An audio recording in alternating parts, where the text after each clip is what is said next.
Since this video is about parables, let's start with a story.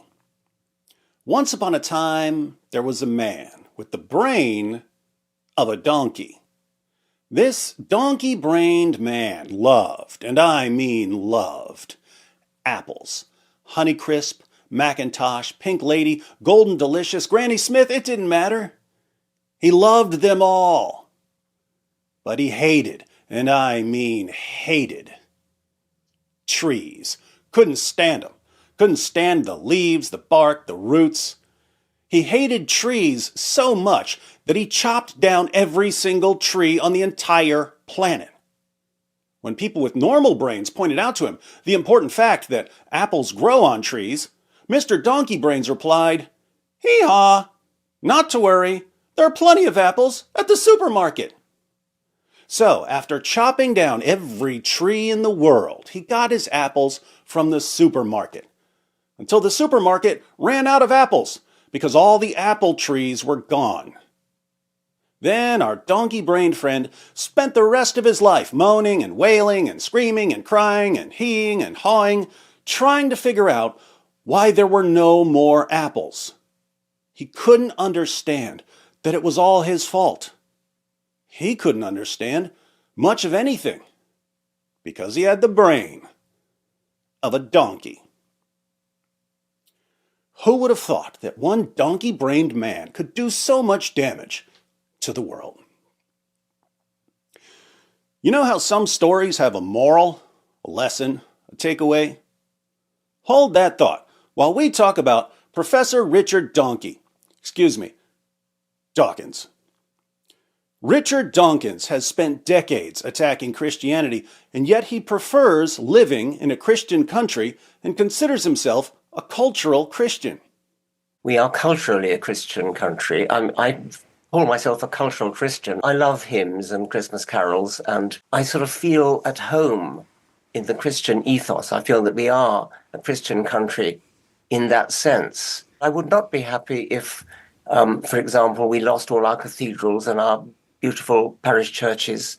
So I count myself a cultural Christian. If I had to choose between Christianity and Islam, I choose Christianity every single time. I mean, it seems to me to be a fundamentally decent religion, insofar as Christianity can be seen as a bulwark against Islam. I think it's a very good thing. I mean, I find that I like to live in a culturally Christian country. In Africa, for example, where you have missionaries of both faiths operating.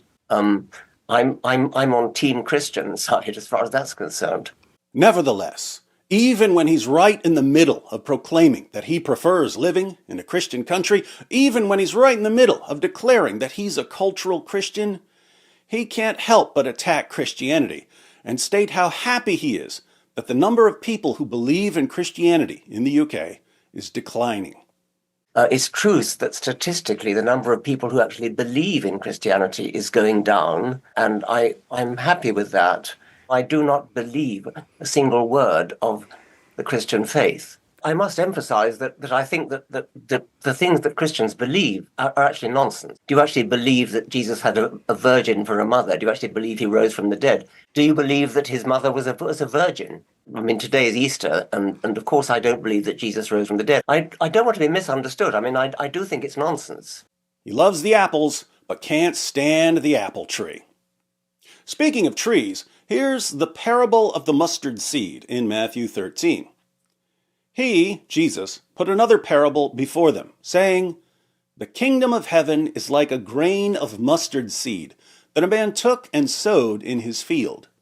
It is the smallest of all seeds, but when it has grown, it is larger than all the garden plants and becomes a tree, so that the birds of the air come and make nests in its branches."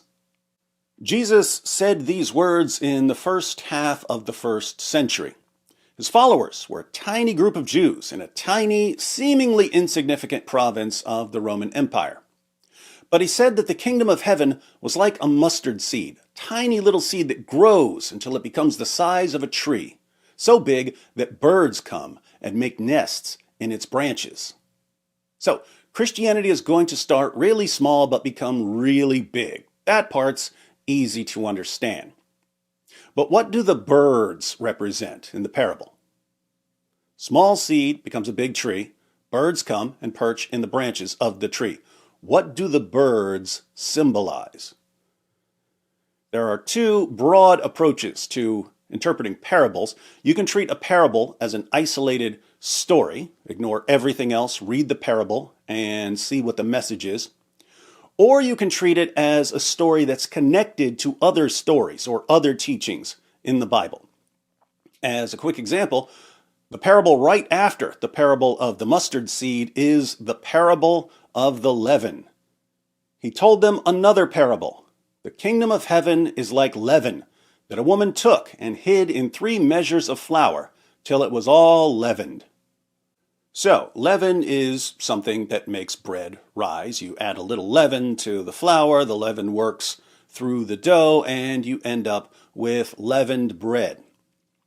If you treat this parable as an isolated story, not connected to anything else, you'd probably interpret the flour as the world and the leaven as the gospel or the church spreading through the world. But if you connect this parable to the rest of the Bible, it means something totally different. Leaven usually symbolizes something negative in the New Testament, either false teachings, as when Jesus tells his followers to watch and beware of the leaven of the Pharisees and Sadducees, or sin, as when Paul warns the Corinthians that a little leaven leavens the whole lump. If you read the parable of the leaven in light of other Bible passages where leaven symbolizes something bad, you're probably going to interpret the parable differently.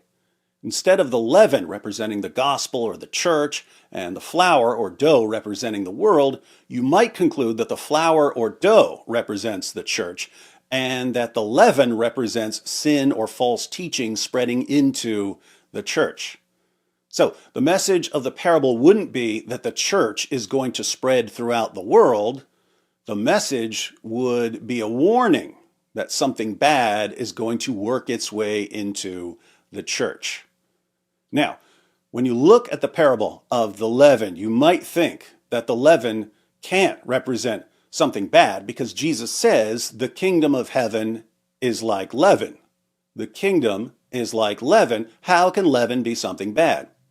But that's not how the parables work. The kingdom isn't like the first word that Jesus mentions. It's like the entire picture presented in the story. In other words, when Jesus says in Matthew 25, then the kingdom of heaven will be like 10 virgins, he's not saying the kingdom of heaven is like 10 virgins. He's saying it's like what happens in the story. The story tells you something about the kingdom. So, when Jesus says, the kingdom of heaven is like leaven that a woman took and hid in 3 measures of flour till it was all leavened, is he saying that Christianity or the church is going to spread throughout the world? Or is he warning his followers that something bad is going to work its way into the church? All depends on whether you take an isolated approach or an expanded approach. Full disclosure, I'm not opposed to the idea that both interpretations can be valid and that there can be multiple layers of meaning in a parable. There can be a surface level meaning and a deeper meaning. Jesus said that we're dealing with the secrets of the kingdom of heaven here. With this in mind, let's get back to those pesky birds in the parable of the mustard seed. The kingdom of heaven is like a grain of mustard seed that a man took and sowed in his field. It is the smallest of all seeds, but when it has grown, it is larger than all the garden plants and becomes a tree, so that the birds of the air come and make nests in its branches. What do the birds represent? Isolating the parable from everything else, the birds don't have to represent anything. The birds could just be another way of emphasizing how big the mustard plant becomes. Or, keeping the parable isolated, if we want to say that the birds symbolize something, we could say that the birds symbolize people or groups that are going to find shelter in the kingdom of God. Along these lines, some commentators have suggested that the birds represent Gentiles entering the kingdom. But what happens if we don't treat the parable of the mustard seed as an isolated story? What if we look outside the parable for a clue about what the birds represent? Interestingly, Jesus talks about birds in another parable earlier in the same chapter, and he explains to his disciples what the birds there represent. The parable of the sower. That same day, Jesus went out of the house and sat beside the sea, and great crowds gathered about him, so that he got into a boat and sat down. And the whole crowd stood on the beach, and he told them many things in parables, saying, A sower went out to sow. And as he sowed, some seeds fell along the path, and the birds came and devoured them. Jesus describes different types of soil and how different types of soil affect the growth of the grain. The path is hard from people walking on it, so the seeds never enter the soil, and birds come and devour them. Jesus goes on to explain this parable. He says, Hear then the parable of the sower.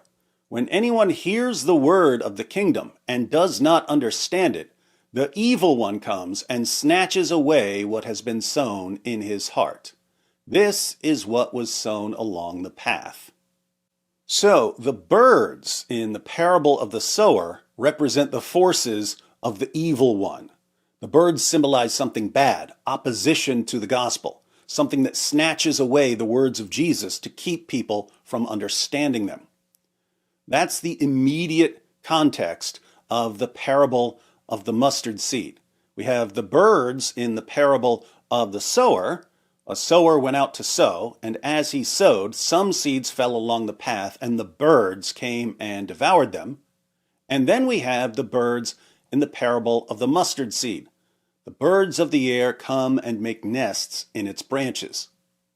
If some of the negative meaning carries over from one parable to the other, and the birds in the parable of the mustard seed represent the forces of the evil one that snatch away the gospel before people can understand it, then this parable turns out to be a prophecy about the enemies of the kingdom.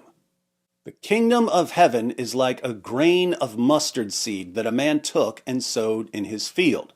The kingdom is going to begin as something extremely small, as Christianity did in the first century. It is the smallest of all seeds, but when it has grown, it is larger than all the garden plants and becomes a tree. The kingdom is going to become the biggest plant in the garden, as Christianity did when it grew and impacted the world, so that the birds of the air come and make nests in its branches. The kingdom is going to become so big, it's going to have such a massive impact on the world, that even its enemies, even those who oppose it, even those who can't stop attacking it, are going to be living in it. They're the ones who snatch away the gospel, but they're perched on the branches of the kingdom. The enemies of the gospel are going to feel quite at home in the kingdom. Where did Richard Dawkins say he feels at home?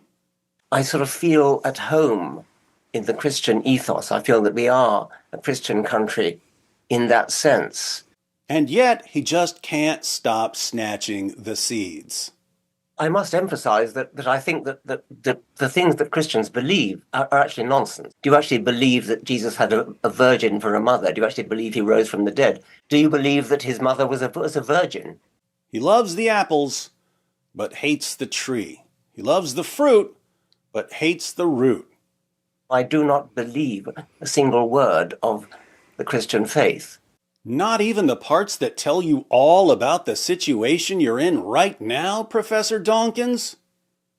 So, Richard Dawkins and his followers are the smart ones in all of this. Just ask them, they'll tell you. Who are the dumb ones? People who follow Jesus, even though 2,000 years ago, Jesus predicted the very situation Richard Dawkins and his followers find themselves in. and Richard Dawkins and his followers can't figure out why the civilization they feel at home in is falling apart all around them, and they can't stop blasting away at the tree they're living in. The new atheists assured us that the more people turn away from Christianity, the more rational people will become.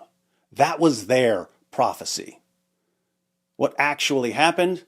Well, the moment people in the West started turning away from Christianity in large numbers, the entire Western world started going completely insane. How can the new atheists be the smart ones when they can't even see the obvious? How can people who live in a tree think they're smart while chopping down the tree they live in?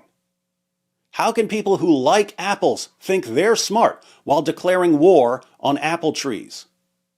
How can people who live in a forest think they're smart when they've started a forest fire? We read multiple passages in Matthew 13, the parable of the sower, the parable of the mustard seed, and the parable of the leaven. But Jesus explained in this same chapter the spiritual blindness of people like Richard Dawkins and his followers. Jesus says, "This is why I speak to them in parables, because seeing they do not see, and hearing they do not hear, nor do they understand." Indeed, in their case, the prophecy of Isaiah is fulfilled that says, "You will indeed hear, but never understand, and you will indeed see, but never perceive. For this people's heart has grown dull, and with their ears they can barely hear, and their eyes they have closed, lest they should see with their eyes, and hear with their ears, and understand with their heart, and turn, and I would heal them." So, my atheist friends, how you like them apples?